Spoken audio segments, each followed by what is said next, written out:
नमस्कार, आप सभी का स्वागत है। आज हम बात करने जा रहे हैं स्त्री के द्वारा किए जाने वाले ऐसे कार्यों के बारे में जो उन्हें कभी नहीं करने चाहिए। कलयुग में जो भी स्त्री ऐसे कर्म करेगी उसके हाथ से बनी हुई रोटी गाय, कुत्ता एवं कौवे भी ग्रहण नहीं करेंगे, अतः उसे किसी भी प्रकार के पुण्य की प्राप्ति नहीं होगी। किसी भी घर की गृहिणी अपने घर को किस प्रकार से रखती है या किसी भी घर की गृहिणी कितनी व्यवस्थित, गुणवान और गृह कार्य में दक्ष है, इसका पता उसके घर के रसोई घर से चलता है। एक स्त्री का रसोई घर कितना व्यवस्थित है, सभी सामान किस तरह से रखा गया है, भोजन सामग्री कितनी स्वच्छ है और सही मात्रा में है या नहीं, वह कैसा भोजन बनाती है, इत्यादि बातों पर तो सभी का ध्यान रहता है। साथ ही सबसे महत्वपूर्ण बात यह है कि उस महिला का रसोई घर कितना स्वच्छ है। जितना स्वच्छ उसका रसोई घर होता है, उस परिवार के लोग भी उतने ही स्वस्थ और प्रसन्न रहते हैं, क्योंकि स्वच्छ तरीके से बना हुआ भोजन अच्छा स्वास्थ्य देता है। घर का दूसरा प्रमुख स्थान स्नान घर और शौचालय होता है।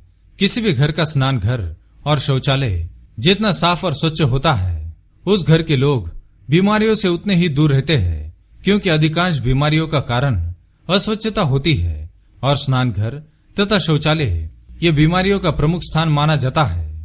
महाभारत के एक प्रसंग के अनुसार जब द्रौपदी भगवान श्री कृष्ण के घर पर आती है और सत्यभामा से सफल गृहस्थी का राज जानना चाहती है, तो देवी सत्यभामा द्रौपदी को घर में सुख समृद्धि एवं शांति बनाए रखने के लिए महत्वपूर्ण नियमों के बारे में बताती है, जिसे आप सभी को अवश्य ही जान लेना चाहिए। देवी सत्यभामा कहती है कि किसी भी स्त्री को बिना स्नान किए रसोई घर में प्रवेश नहीं करना चाहिए। जो भी स्त्री बिना स्नान किए अथवा बिना स्वच्छ हुए ही रसोई घर में प्रवेश करती है, उस घर में लक्ष्मी का वास नहीं होता है। ऐसे घर में सदा ही दुख एवं दरिद्रता बनी रहती है।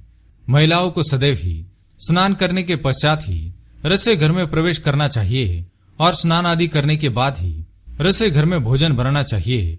जो भी स्त्री बिना स्नान किए भोजन बनाती है, उसके घर की उन्नति रुक जाती है और घर में सदा ही रोग एवं बीमारी का वास होने लगता है।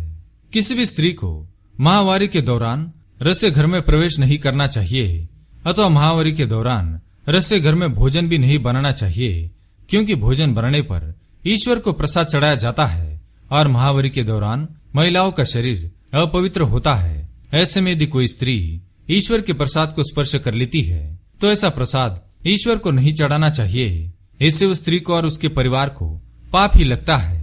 जो भी स्त्री अपने परिवार के कल्याण की कामना करती है, उसे भोजन बनाने से पूर्व अग्निदेव को प्रणाम करना चाहिए। भोजन बनाते समय सबसे पहली रोटी गाय के लिए बनानी चाहिए और अंतिम रोटी कुत्ते के लिए अवश्य रखनी चाहिए। जो भी स्त्री गौ माता को बासी अन्न खिलाती है अथवा पहली रोटी गौ माता के लिए नहीं निकालती है, उसके घर में सदा ही क्लेश का वातावरण बना रहता है और परिवार की उन्नति भी रुक जाती है। इसलिए पहली रोटी गौ माता की ही होनी चाहिए।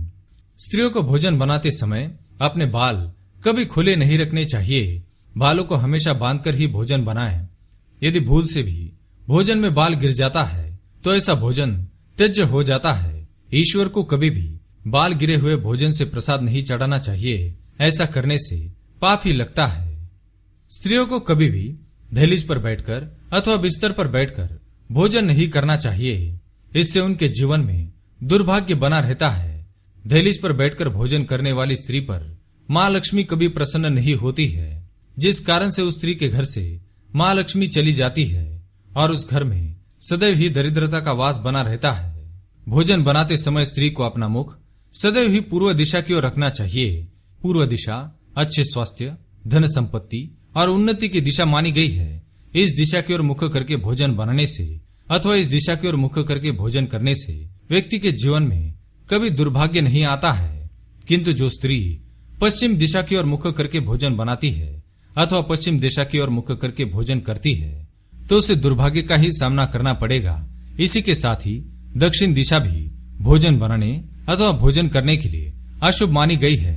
स्त्रियों को भोजन बनाने से पूर्व अग्निदेव तथा माता अन्नपूर्णा को नमस्कार अवश्य करना चाहिए।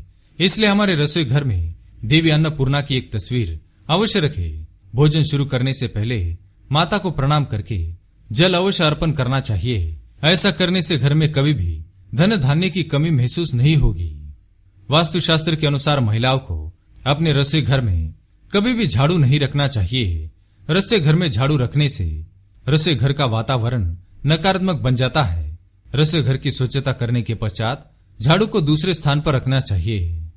रसोई घर में कभी भी नमक, हल्दी, चावल और आटा ये चीजें कभी खत्म नहीं होनी चाहिए। इन चीजों के खत्म होने के साथ ही घर की सुख समृद्धि भी खत्म हो जाती है, इसलिए इस बात का विशेष ध्यान रखना चाहिए।